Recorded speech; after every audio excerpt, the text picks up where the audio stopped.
Entonces estaba señalando que hubo 30 brotes en junio en este regreso al nivel preescolar y de primaria en Inglaterra. Entonces ese estudio es muy importante porque de él se concluye que el comportamiento de la pandemia en una escuela es similar al comportamiento de la pandemia en la comunidad.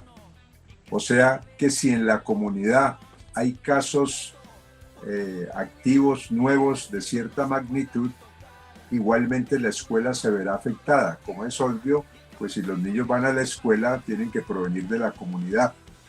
O sea, de esa manera se concluye con este estudio que si en la comunidad la pandemia está activa, igualmente lo estará la escuela. Por lo tanto, debe resolverse primero la pandemia en la comunidad antes de regresar a las escuelas.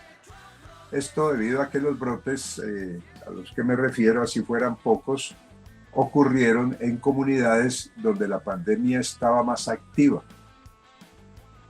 Pero si miramos otros casos, por ejemplo,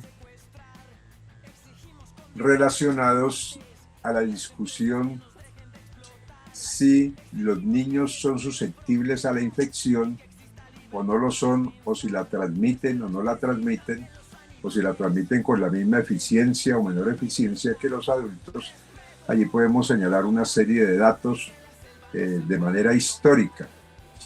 Entonces, los primeros casos, o los primeros reportes mejor, o estudios, que más que estudios fueron observaciones preliminares que tuvieron lugar especialmente en abril, que es el mes que sigue a marzo, que fue el momento en que se declaró la pandemia. El 11 de marzo se declaró oficialmente por parte de la Organización Mundial de la Salud.